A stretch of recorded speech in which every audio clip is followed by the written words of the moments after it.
Good afternoon. The time is 2:08, and I will call this November 28th, 2023 meeting of the Oklahoma City Deferred Compensation Board to order. First item that we have is to approve the minutes from the September 18th, 2023 special meeting.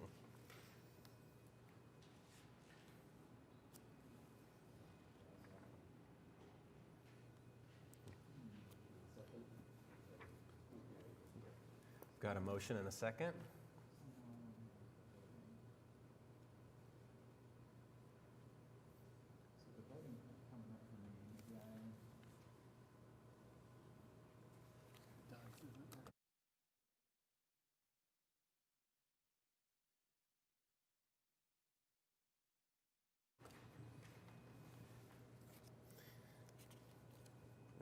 Have a technical difficulty right here really quick.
Apologize, we do have a quick update that we need to do on PrimeGov to make sure all the voting goes through properly. So just take 1 minute for that.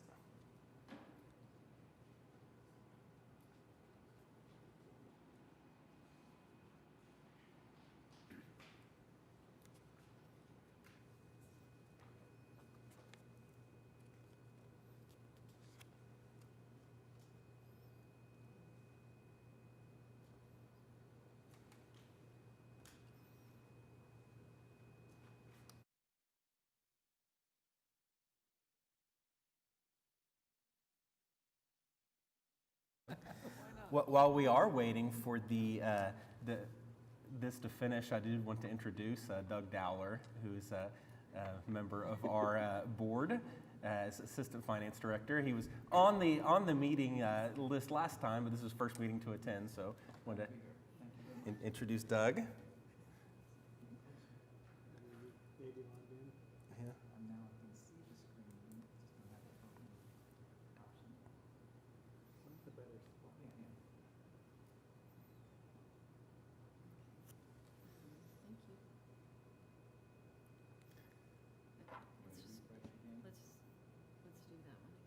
Okay, we're going to refresh this one. So, Chair would entertain a motion.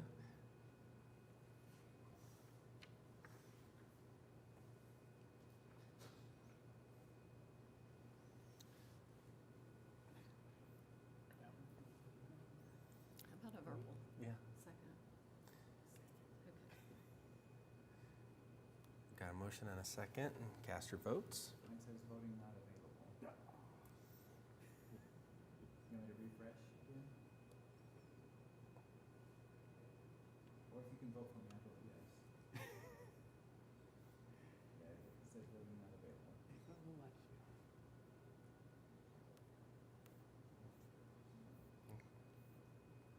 Okay, we're just going to do Doug's vote Yes. verbally. Verbally, okay. And the motion that passes. And I always want to appreciate the IT and City Clerk's office for what they do to keep us rolling. Most of the items we have on our agenda today related to investments.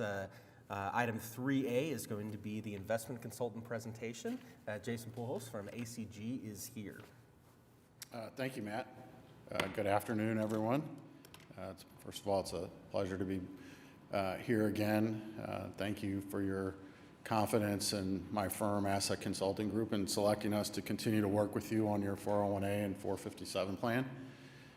What we thought we'd do today, just kind of go back over what we discussed in the finals presentation and a little bit of history, and then orient you all to your roles and responsibilities as fiduciaries for these defined contribution plans.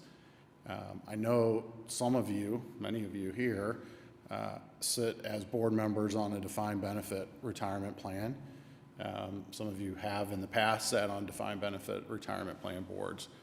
Ultimately, your fiduciary obligations are the same. You are a fiduciary to the plans, which means in your role, you have to take off your individual hat or your hat that you're wearing for your organization or association and make decisions solely in the best interest of plan participants, which is sometimes, it's not a challenge, you just have to orient yourself to that's what your role and responsibility is as a board member and a trustee of a trust. I'm going to walk through this presentation, which is fairly simple, and I'm going to hit on a couple of pages, and I apologize. I'm going to take it out of order because I think going back to how we all got here is probably going to be the most helpful. So I'm going to start on page 7. In 2019, the city manager came to myself and the former plan administrator for the pension and said, hey, we need to take a look at the 401A and 457 plan. We have 2 providers, 2 401A, 2 457 plans, and 2 providers, and we want somebody to take a look at this and evaluate the governance structure of those plans, the record keepers and the offerings, and just give us, and then evaluate the underlying funds. And so at the time, there was no governing body aside from the city council, I suppose. And so there was a committee created that we worked with along with the plan administrator at the time, and we did our analysis, and the first thing that we said was there needs to be a fiduciary. There needs to be a governing body.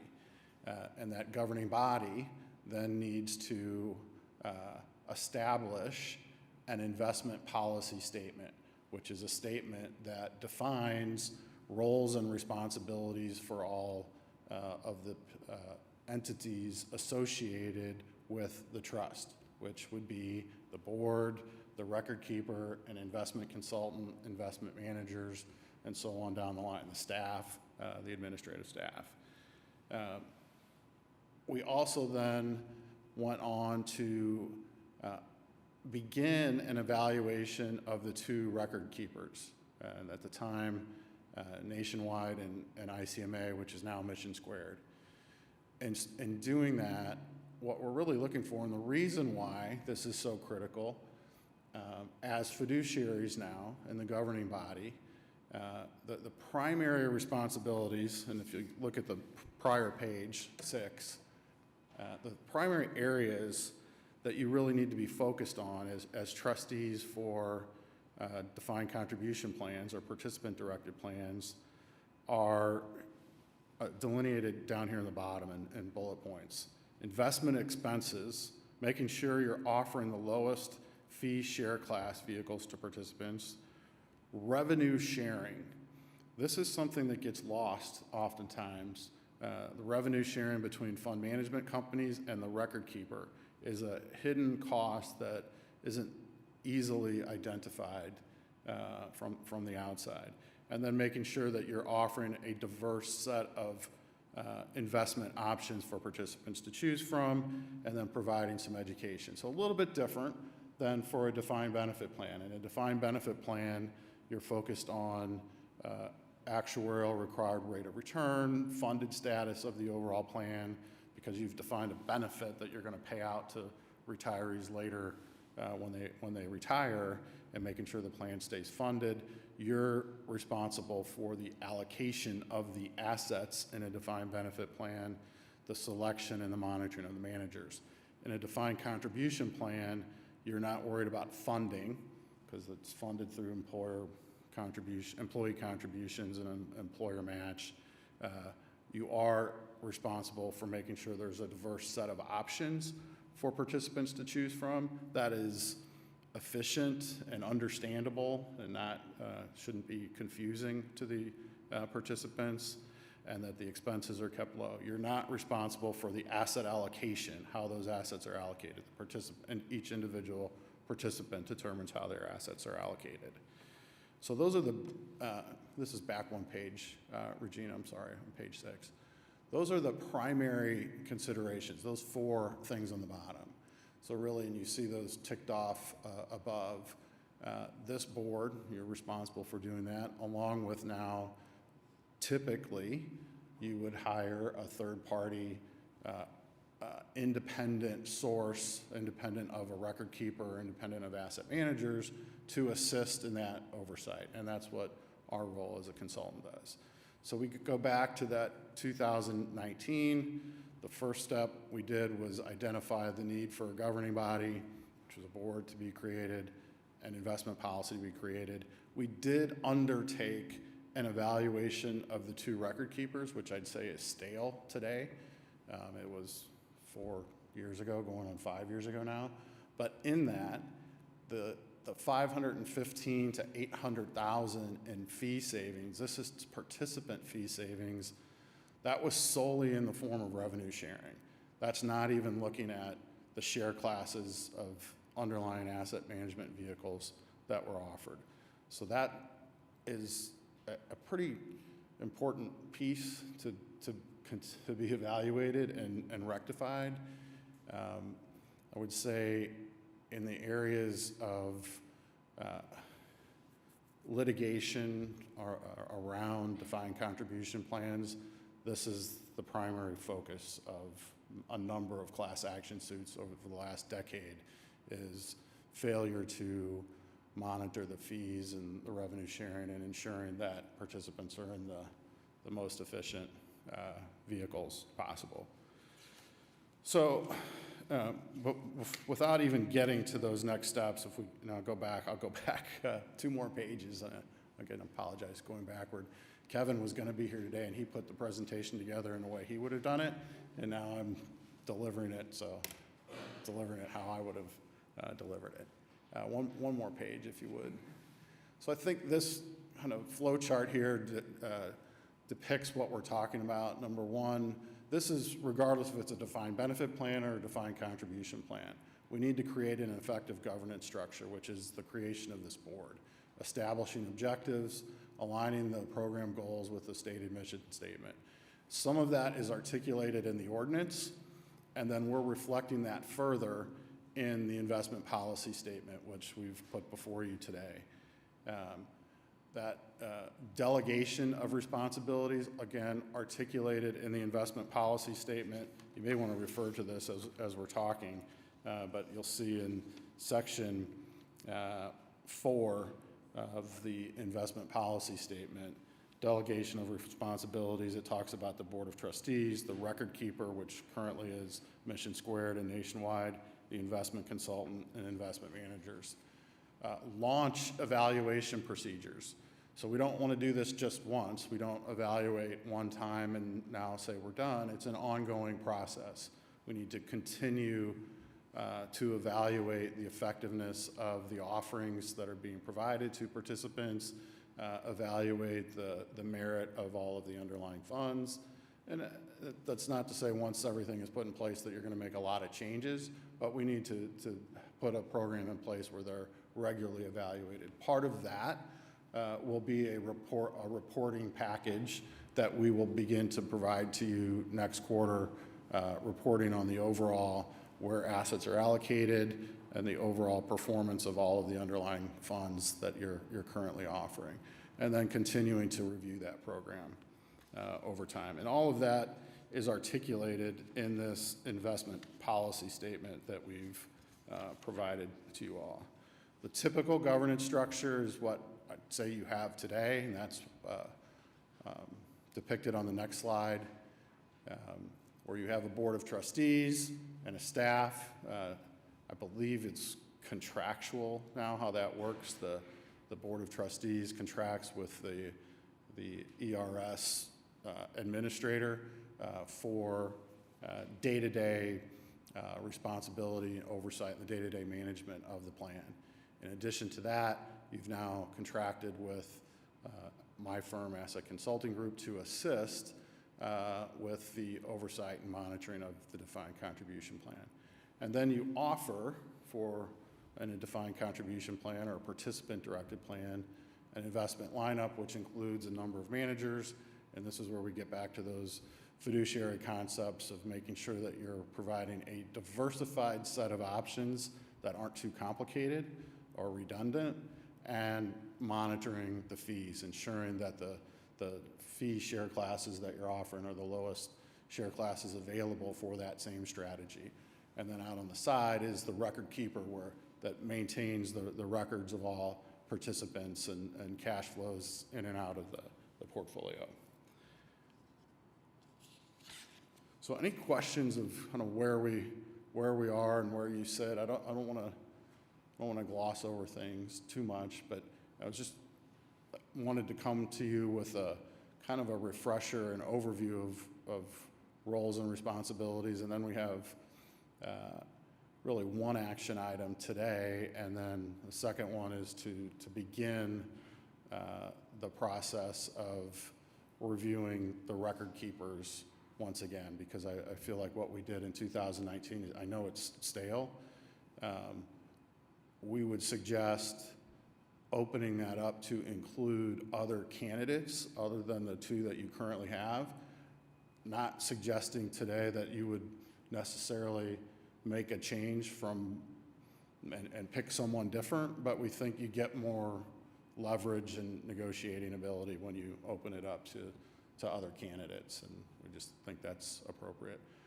We did express an opinion the last time back when we did this in 2019, and I think you heard it from all of the other presenters, that having two different providers and two different plans is somewhat, in our view, could lead to some confusion on the part of participants. It leads to some higher fees in the revenue sharing, and realistically, having just one is probably the most efficient way to do things, but we're not making that decision today. We'll come back to you once we've completed this analysis again with the evaluation of that and what it does to fees and offerings. And then the final step is evaluation of the actual investment funds that are available on the platform. Today, and what we typically see in a defined contribution plan like this is the qualified default option, which is the option that participants go into if they don't select something. That is typically going to be a target date retirement fund. And those are funds that have an asset allocation that the younger the employee is, so a new employee coming on today is going to be put into, by default, if they don't select their own options, they're going to be put into a vehicle that is going to have a higher allocation to equities or stocks than bonds and real estate, and that's going to evolve over time. As you get closer to a retirement age, it's going to become less risky. And participants that are older in age, they would be put into a more conservative allocation. That's one option that you want to have. For participant selected options, typically what we like to see, and I think what is best practices, is no more than 15 or 16 options. You don't need multiple options in each asset class. That creates confusion, redundancies, and higher fees. Right now with two plans, you have, I think, over 57 equity options. 57 equity options, that's a lot. 15 fixed income options. There's just a lot of efficiencies that could be accomplished here. And one of the ways we look at that, we want to start with a clean sheet of paper. Once the record keeper is decided, almost any record keeper you go with is going to be able to offer similar strategies. They're not that unique in what they're offering. The fee share class is what we want to drill down on, and the revenue share. And I'm sure if we looked at this, or when we look at this, we'll look at where assets are. There's going to be a number of these funds that there's minimal assets in, whether by good selection or simply people don't know what they are, and so there's just nothing going in them. So I just kind of wanted to lay that groundwork where we would start, and if you go to the next page, I believe, Regina. Keep one more. There we go. You see here, we put a timeline together. This is fluid, really based on your schedule. But today, we would propose that the investment policy, I don't know, that is in front of you, we had written one a few years ago. We made some modifications. We worked with Brett, your legal counsel, before this meeting, just to review it and make sure that it conforms with the ordinance, which didn't exist when we put a draft together a few years ago, and that it reflects what the ordinance says your roles and responsibilities are. This is really the first step in implementing fiduciary responsibility that hasn't really been done before, that this board is establishing a policy statement that defines goals and objectives, defines responsibilities, control, and a review process. I don't know if there's any questions on this document. Happy to address them today. I would say, we did leave the appendix. We didn't fill that out because that's going to change at some point. It's going to be narrowed down, and we could fill that out now with your current offerings, but that is going to change. The policy document really ends on page 8. So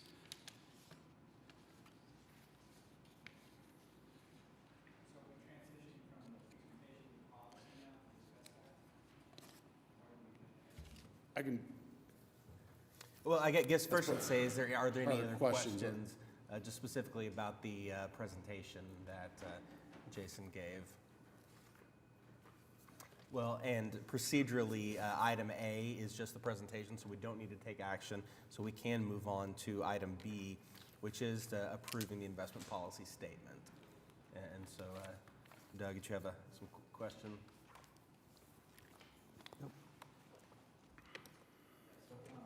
On the policy statement, the first one that I had was on the investment fund options, which is section 6. And this kind of went through the list that you'd kind of talked about there of a limited number of options. But we had Treasury inflation protected securities. And that seemed like something that was a very specific kind of, fixed income type thing. I didn't know why those were singled out as one that's going to be specifically called out there. I think you have them now. Okay. And typically we would we do see a TIPS offering in a defined contribution plan. Okay. It's for a participant that wants to allocate to something that is going to have some inflation protection.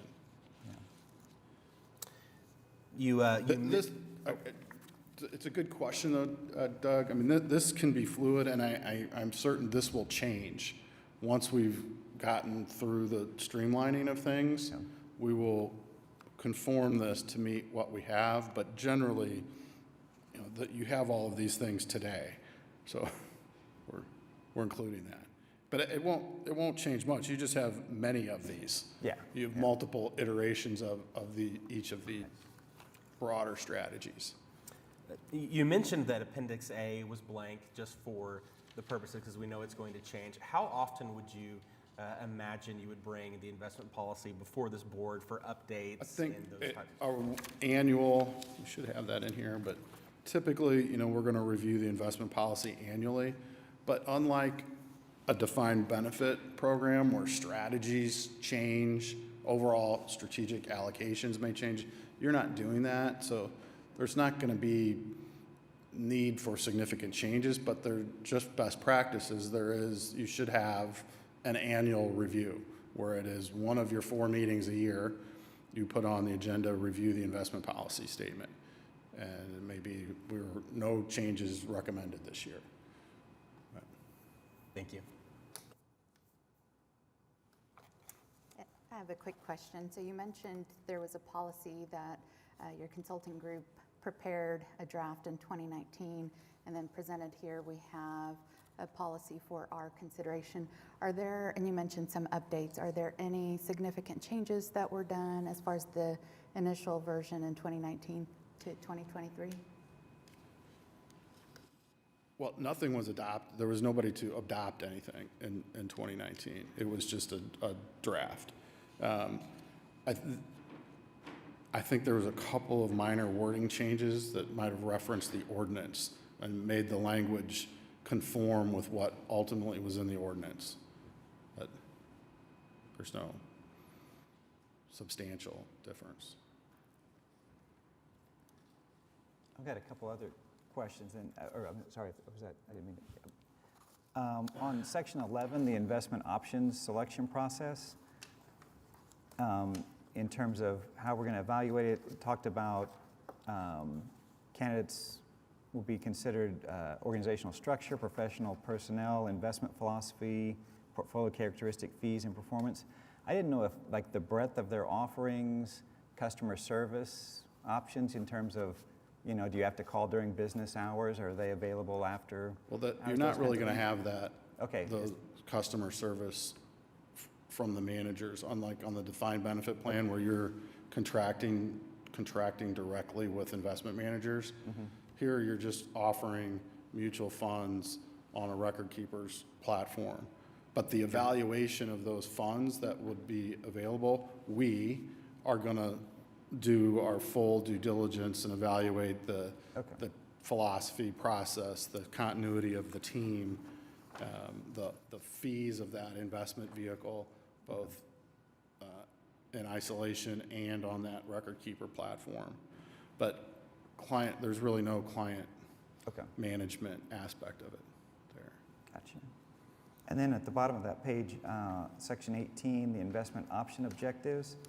The first bullet says that the total return of each investment option should exceed the total return of the relevant index. And I would think on a lot of these, especially where it's like a passive investment option, we wouldn't be expecting them to exceed the benchmark. We'd be trying to track that.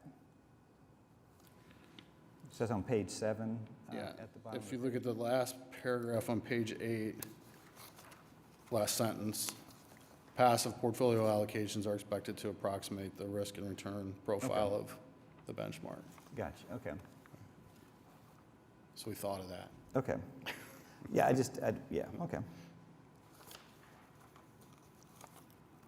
And I think that's, and then the last piece on page 10, the active manager guidelines for all of the U.S. equity funds. We include American depository receipts and exchange-listed foreign company stocks. To me, that seems confusing. If you're investing in a foreign company, but they're listed on a U.S. stock exchange, it still seems like they're a foreign company.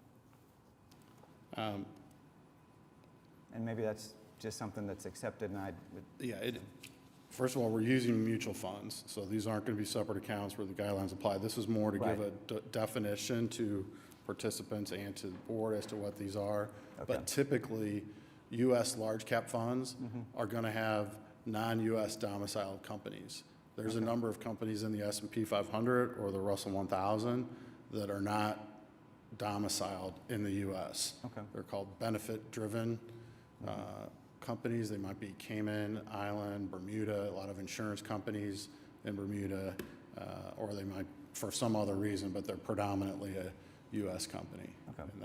That's a Yeah. pretty standard description. Okay. Thanks. Any other questions on the investment policy? I have one. Doing under 7, alt investment options, I put a note here myself that said that you would be putting it in a targeted date type fund, that would progress if people didn't have an option, if they didn't elect an option. Why didn't we say that? Because it's pretty vague what it says what it would be.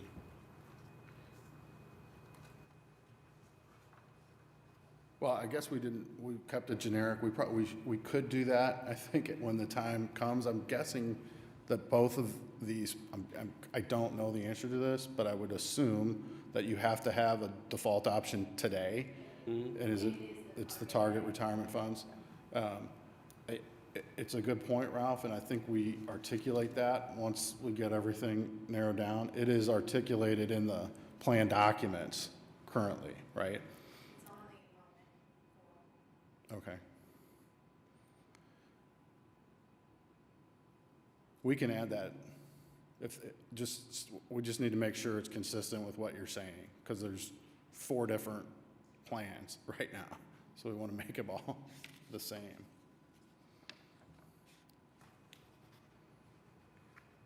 Does anyone care? It just was going to be, it was pretty vague, and that's why I said, well, that's what you're going to be doing, and you said it. Yeah. So, Let me, maybe I'd work with Brett and Matt to come up with appropriate language that ideally you could still approve this document, and then we'll add that, I think is. All right. Based on past, because we have not set up a trustee board before, would it be better to do that now, or wait, when we've got multiple versions out there? Would it be better to do it at the backside once we know the? I guess I just record? don't know exactly what to call it. If we'd call it target date retirement funds, if the different record keepers have a different naming convention that you're using in your. That's my concern as well. I agree with Ralph, we need it, but I just don't know if we're just not quite there yet because of the state that we're in with the multiple record keepers. I guess the 2 record keepers, not multiple. I defer to Ralph, to Jason and Brad.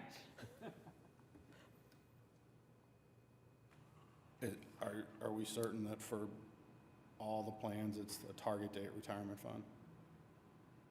So we want to just add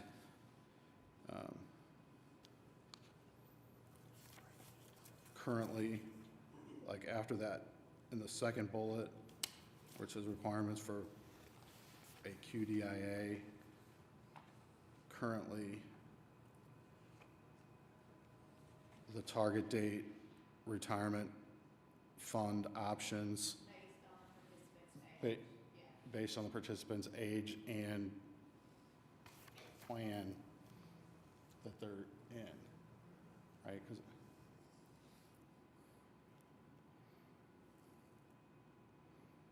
Because it's not a single one. You see what I'm saying? They're different different fund families. Your funds within funds, typically how they work. Yeah, but what Nationwide has is maybe different than what Mission Square has, and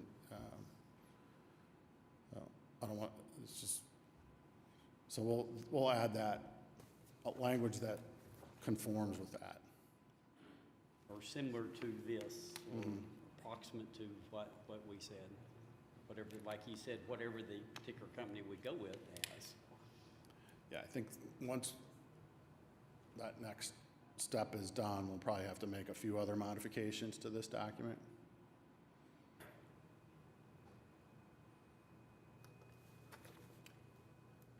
So the question is, how do we want to proceed with making these, accepting this document as is, or just making those additional changes, knowing that most likely we would alter that in the February meeting? Probably not February, probably after that. Think a little bit Yeah. later, okay.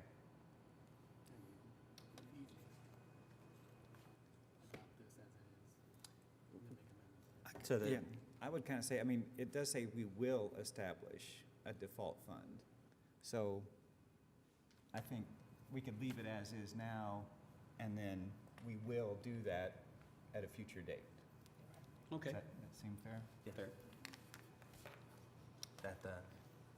And so what we would, in that, we would just take chair would approve a motion.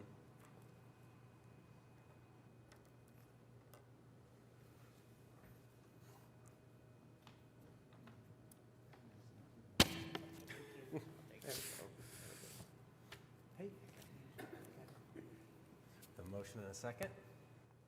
Please cast your votes.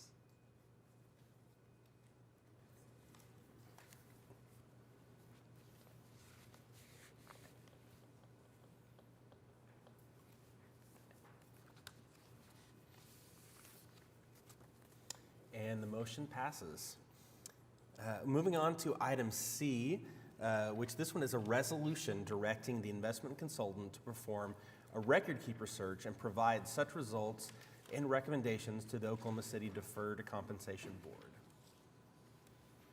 And so this is exactly what Jason went through in his presentation, that would be the next step moving forward to actually perform that record keeper search, and what Asset Consulting Group would do would then bring those results and a recommendation before this body to agree on that. Do you have any other comments, Jason? No, just the two existing record keepers would be part of that, and then we would probably reach out to two or three more. Any additional questions on this item? I do have one. Oh. Would the recommendations be going through the selection committee, or would that come towards the board for, like, how we did when we picked the case? My understanding that this would be a presentation to the board from Asset Consulting Group. Would each be selecting the record keeper or record keepers, depending on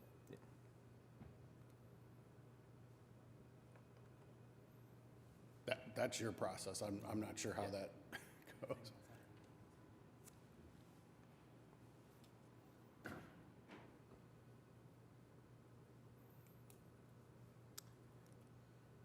A motion and a second. Cast your votes.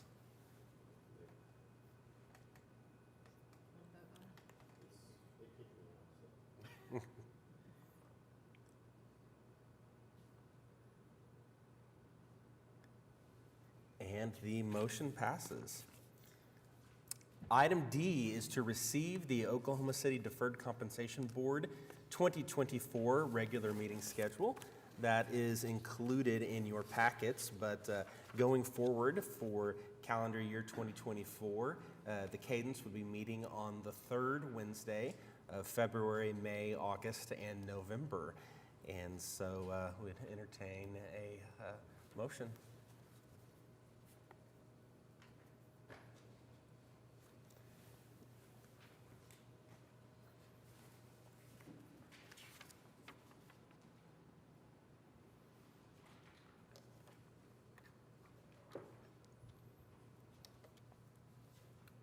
Trustee Gibson, how do you vote?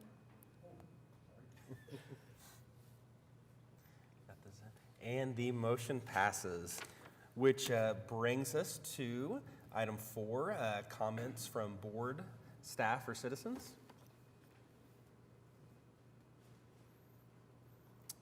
Well, hearing none, we will be adjourned at 2:46 p.m.